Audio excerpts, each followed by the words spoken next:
हमारी संस्कृति, हमारे संस्कार सदा रहे हमारे साथ। भारत की पुरातन गाथाएं और महान संतों की वाणी। सब्सक्राइब करें तिलक कथाएं। ये सगुन नायक भी आप ही की तरह भाग्यशाली है। इन्हें साईं बाबा ने हैदराबाद से यहाँ बुलवाया है। दयालु हो, शिरडी क्यों नहीं जाते? शिरडी? क्यों? साईं के दर्शन करने। साईं? साईं बाबा? हाँ, मैंने सुना है उनके बारे में। तो जाकर उनके दर्शन भी कर लो, कल्याण होगा। जाओ, शिरडी जाओ बेटा। लेकिन शिरडी जाना और वापस आना, मेरे पास इतने पैसे नहीं है बाबा। वापस आना उसके हाथ में है। जाओ तो सही। वापस भेजना होगा तो खुद भेजेगा। शगुन जी, ये दवा पी लो, तुम्हारा सर दर्द ठीक हो जाएगा। पी लो मीठी है। तुम अब यही रहोगे सगुन, शिरडी में। मैंने कहा था ना, साईं बाबा की आज्ञा ना हो तो कोई भी उनकी आज्ञा के बगैर शिरडी से बाहर नहीं जा सकता। वापस आना उसके हाथ में है। जाओ तो सही। वापस भेजना होगा तो खुद भेजेगा। क्या सोच रहे हो? सोच रहा हूं साईं बाबा के दर्शन कर लूं। देखा राधा कृष्ण माई, मेरे मना करने के बाद भी ये सगुन शिरडी छोड़कर जा रहा था।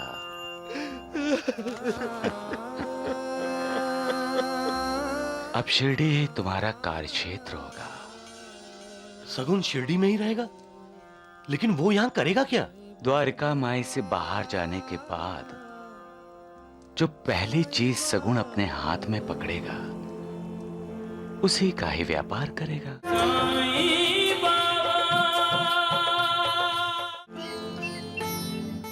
लीजिए।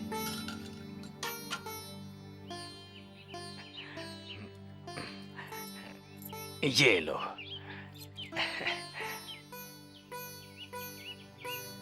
नाना साहब, ये सगुन नायक भी आप ही की तरह भाग्यशाली है। इन्हें साईं बाबा ने हैदराबाद से यहाँ बुलवाया है। अच्छा? नाना साहब, जब मैं हैदराबाद में था तो एक दिन मेरे घर के बाहर एक फकीर आ खड़ा हुआ। भिक्षाम देहि।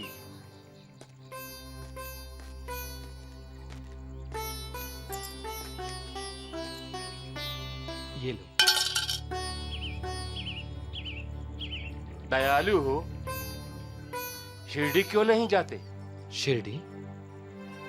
क्यों? साईं के दर्शन करने। साईं? साईं बाबा? हाँ, मैंने सुना है उनके बारे में। तो जाकर उनके दर्शन भी कर लो, कल्याण होगा।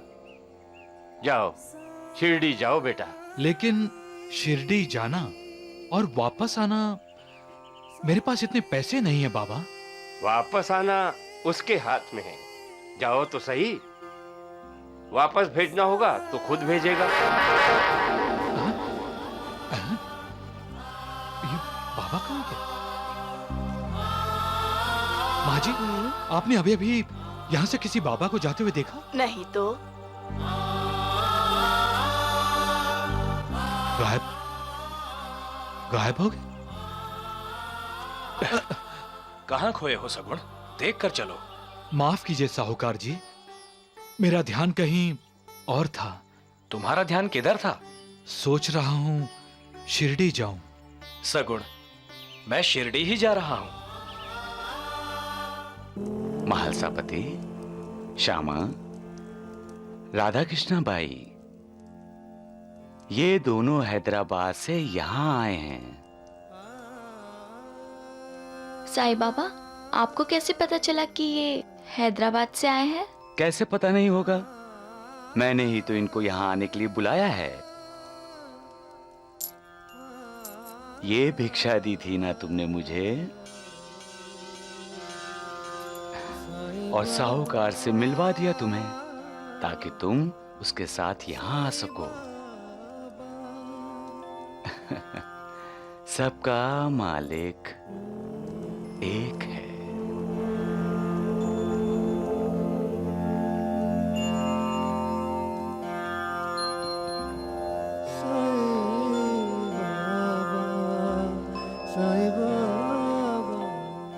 साईं बाबा, सगुण नायक को शिरडी से जाने की इजाजत दीजिए। कैसे इजाजत दूं? पहले मुझे दक्षिणा तो दे। दक्षिणा?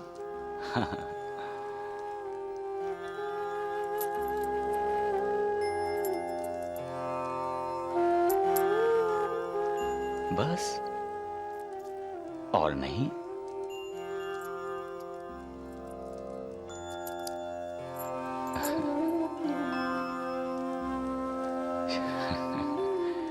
श्यामा, इसकी जेब में और 5 रुपए हैं। सगुन नायक, साईं बाबा आपसे 5 रुपए मांग रहे हैं। ये 5 रुपए नव विद्या भक्ति की तरफ संकेत कर रहे हैं।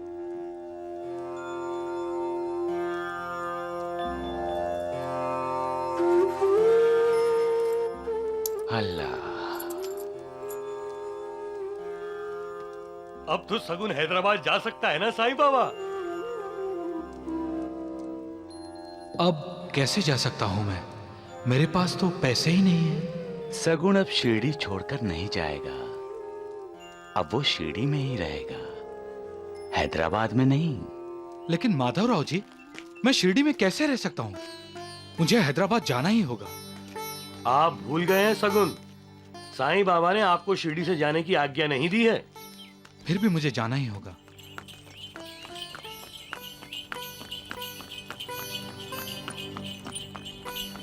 साहूकार जी, हैदराबाद पहुंचते ही मैं सूद समेत आपका कर्ज चुका दूंगा।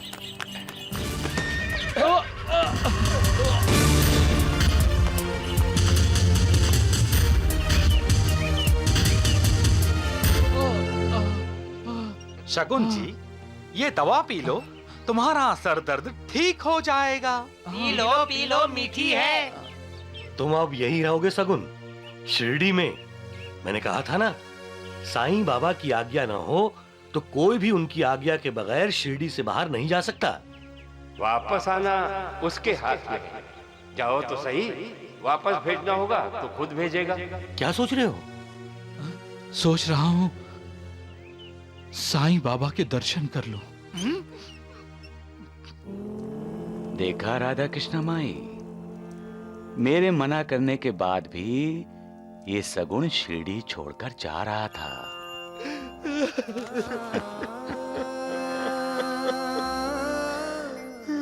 उठो सगुण,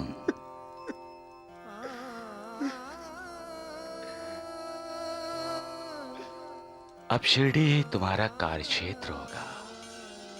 सगुन शिरडी में ही रहेगा? लेकिन वो यहां करेगा क्या? द्वारिका माई से बाहर जाने के बाद जो पहली चीज सगुण अपने हाथ में पकड़ेगा, उसी का ही व्यापार करेगा।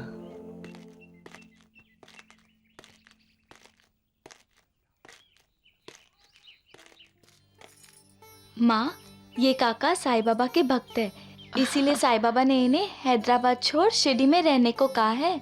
अच्छा, आइए आइए ना, अंदर आइए। आइए काका। आइए।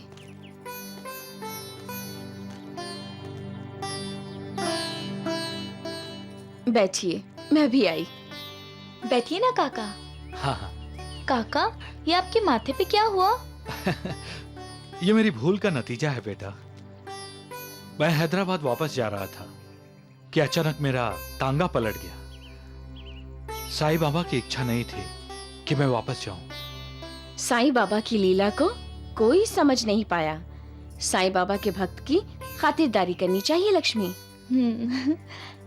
काका, चाय पीजिए। द्वारिका माई से बाहर जाने के बाद जो पहली चीज सगुण अपने हाथ में पकड़ेगा, उसी का ही व्यापार करेगा। चाय। सगुण नायक शिरडी में चाय की दुकान लगाएगा। चाय पिलाएगा सबको। जैसी बाबा की इच्छा। साईं बाबा के आशीर्वाद से बरकत ही बरकत है। अब सोच रहा हूं कुछ सालों बाद होटल का धंधा शुरू करूं, लेकिन साईं बाबा के आशीर्वाद के बाद।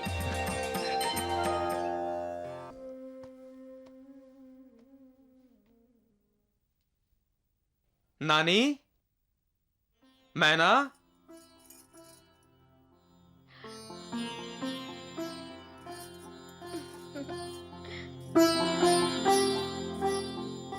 दर्शन हो गए साईं बाबा के? यूं समझो कि भगवान के दर्शन हो गए। साईं बाबा ने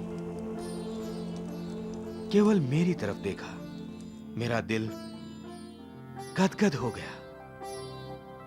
ऐसा लग रहा था जैसे मैं तन और मन दोनों से पवित्र हो गया हूं जब उन्होंने मुझे आशीर्वाद दिया।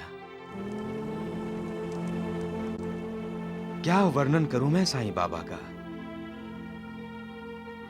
वो योगियों के योगी हैं, योगी राज हैं, गुरुओं के गुरु हैं। पंच महाभूतों पर उनकी हुकूमत है। वो कहने को तो शिरडी में होते हैं, लेकिन एक ही समय में कई जगहों पर दिखाई देते हैं। भूत, वर्तमान, भविष्य सब जानते हैं।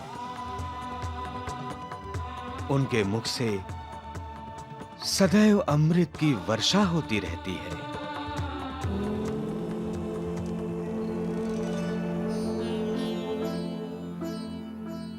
द्वारिका माई में एक पुरानी ईंट है जिस पर साईं बाबा अपना हाथ टेककर दीवार का सहारा लेकर बैठते हैं और रात को जब बाबा सोते हैं तो उस ईंट पर अपना सर रखकर सोते हैं। किसी ने उनसे उस ईंट के बारे में पूछा तो साईं बाबा ने कहा, ये ईंट नहीं है, मेरा भाग्य है, मेरी जीवन संगनी है ये। इसे अपने पास रखकर मैं आत्मचिंतन करता हूं।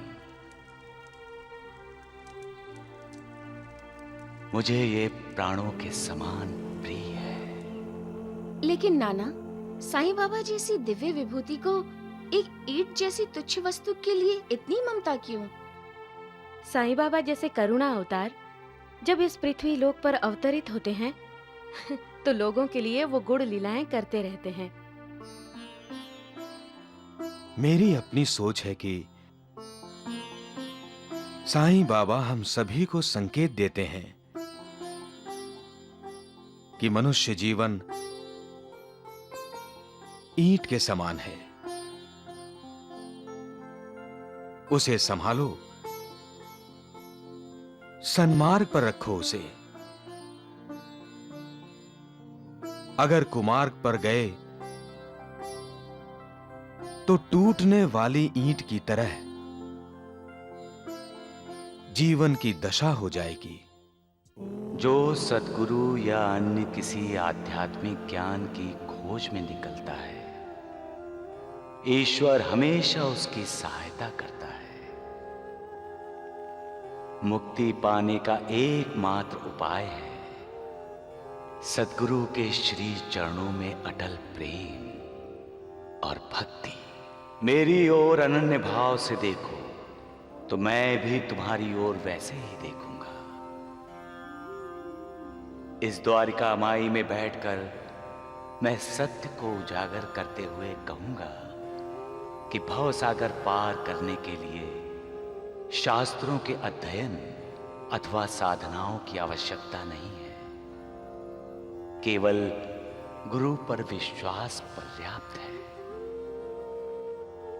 ये जान लो कि गुरु ही करता है, और जो गुरु की महानता से परिचित हो, जो गुरु को हरि, हर ब्रह्मा, इन तीनों विभूतियों को अवतार समझता है, वो धन्य है।